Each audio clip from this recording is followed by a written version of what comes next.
कुछ दर्शक हमें लगातार लिख रहे हैं कि आप मुस्लिम लेखकों की पुस्तकों को अपनी लेखनी का आधार क्यों बना रहे हैं। मैं पहले भी बता चुका हूं कि तत्कालीन भारतीय लेखकों ने महमूद के अभियानों पर जानकारी नहीं दी है तथा महमूद के साथ आए विदेशी लेखकों ने अरबी फारसी में अपने ग्रंथ लिखे जिन्हें भारतीय इतिहासकार पढ़ नहीं सके। इस स्थिति का दुरुपयोग करते हुए भारत के कुछ इतिहासकारों ने महमूद गजनवी को सच्चा, ईमानदार और निर्दोष सिद्ध करने के प्रयास किए तथा भारत की पुस्तकों में भी वही लिखा जाने लगा। किंतु जब से अरबी फारसी ग्रंथों के अंग्रेजी अनुवाद सामने आए हैं, भारतीयों को इतिहास की सच्चाई का पता लग रहा है। मैं उन दर्शकों की पीड़ा को समझ सकता हूं जिन्हें महमूद गजनवी के साथ भारत आए लेखकों के इतिहास अच्छे नहीं लगते। पिछली कड़ियों में हम चर्चा कर चुके हैं कि ईस्वी 1030 में महमूद गजनवी का निधन हो गया। मृत्यु से पहले उसने अपने साम्राज्य के 2 टुकड़े कर दिए तथा एक टुकड़ा अपने पुत्र मसूद को और दूसरा टुकड़ा अपने दूसरे पुत्र मुहम्मद को दे दिया।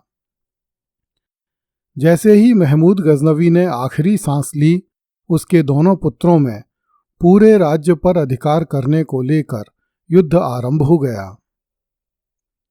अंत में महमूद के छोटे पुत्र मसूद ने अपने बड़े भाई मुहम्मद को कैद करके अंधा कर दिया तथा स्वयं गजनी के तख्त पर बैठ गया।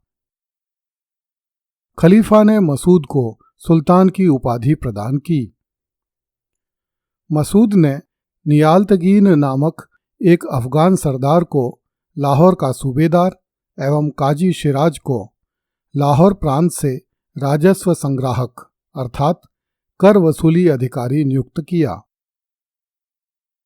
मसूद चाहता था कि नियालतगीन और शिराज काजी मिलकर भारत में गजनी राज्य की सीमाओं का विस्तार करें तथा भारत से अधिक धन गजनी को भिजवाएं। किंतु गजनी के दुर्भाग्य से सेनापति नियालतगीन और काजी शिराज आपस में ही लड़ने लगे। दोनों ने एक दूसरे के अधिकारों को चुनौतियां देते हुए एक दूसरे के विरुद्ध सुल्तान को चिट्ठियां लिखीं।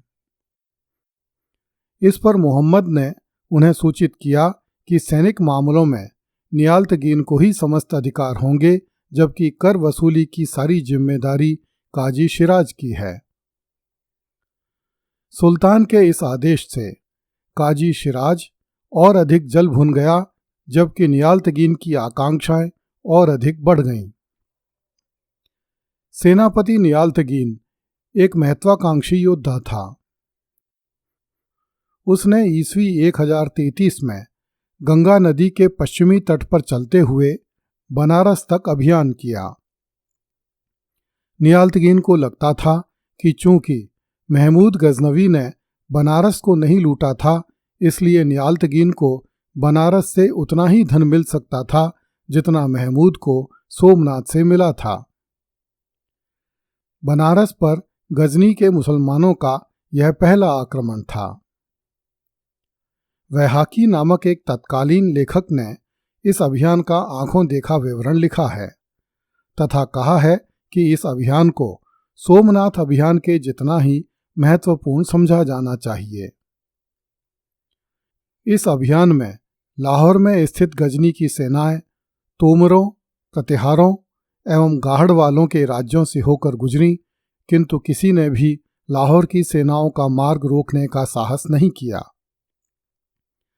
बनारस पर इस समय कलचुरी वंश का राजा गांगेय देव विक्रमादित्य शासन करता था। उसने ईस्वी 1026 में बंगाल के पाल शासक महीपाल से बनारस छीना था। उसकी राजधानी त्रिपुरा में थी। इस कारण गांगेय देव को बनारस पर आक्रमण होने की सूचना नहीं मिल सकी और नियालतगीन की सेना ने बनारस को लूट लिया। नियालतगीन केवल एक दिन ही बनारस में ठहरा। उसे भय था कि कोई न कोई हिंदू राजा बनारस को बचाने के लिए अवश्य आएगा। इसलिए एक दिन में जितनी लूट हो सकती थी, नियालतगीन उतनी लूट करके तुरंत ही बनारस से निकल गया। निश्चित रूप से नियालतगीन को इस लूट में काफी धन मिला था तथा उसे इस बात की भी जानकारी हो गई थी कि मध्य गंगा क्षेत्र के हिंदू राजाओं का मनोबल इतना टूट चुका है कि अब वे मुस्लिम सेनाओं का प्रतिरोध नहीं करेंगे। नियालतगीन का दुर्भाग्य यह था कि उसे गजनी से किसी तरह की सहायता नहीं मिल रही थी और लाहौर का काजी शिराज नियालतगीन की बढ़ती हुई शक्ति से बहुत नाराज था। इसलिए काजी शिराज ने गजनी के शासक मसूद को नियालतगीन के विरुद्ध पुनः बहुत सारी शिकायतें लिख भेजीं तथा मंधाकुर दुर्ग के दरवाजे बंद करके बैठ गया। जब लूट का धन लेकर नियालतगीन लाहौर के पास पहुंचा तो उसे काजी द्वारा की गई कार्यवाहियों की जानकारी मिली। इसलिए नियालतगीन ने मेंधाकुर के किले पर आक्रमण करके काजी को मार दिया। जब नियालतगीन द्वारा की गई इस कार्यवाही की सूचना गजनी में बैठे मसूद को मिली तो उसने अपने एक सेनापति को नियालतगीन के विरुद्ध चढ़ाई करने के लिए भेजा। यह एक हिंदू सेनापति था तथा इसका नाम तिलक था। उसकी सेना में लगभग सभी सिपाही हिंदू थे।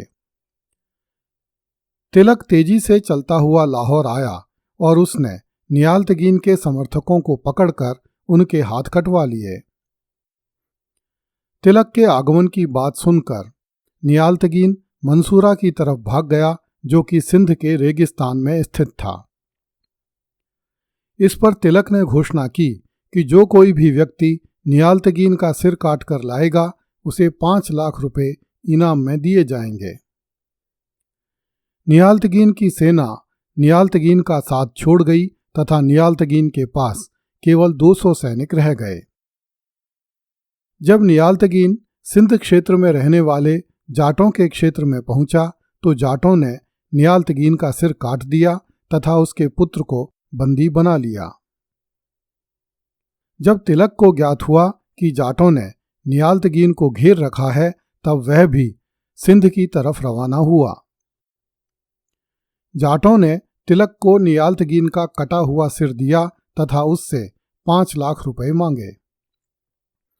इस पर तिलक अपने वायदे से मुकर गया तथा उसने जाटों को केवल 1 लाख रुपए दिए तथा कहा कि अब तो तुम्हारे हाथ नियालतगीन का खजाना लग गया है, इसलिए तुम्हें धन की क्या आवश्यकता है। तिलक नियालतगीन के कटे हुए सिर को लेकर गजनी के लिए रवाना हो गया। अक्टूबर 1034 में तिलक ने नियालतगीन का कटा हुआ सिर सुल्तान को भेंट किया। सुल्तान मसूद ने तिलक के लौट आने पर अपने पुत्र महमूद को पंजाब का सूबेदार नियुक्त किया। अगली कड़ी में देखिए, हिंदू राजाओं का संघ गजनी की सेना से लाहौर का दुर्ग खाली नहीं करवा सका। कृपया इस चैनल को लाइक, सब्सक्राइब एवं शेयर करें। धन्यवाद।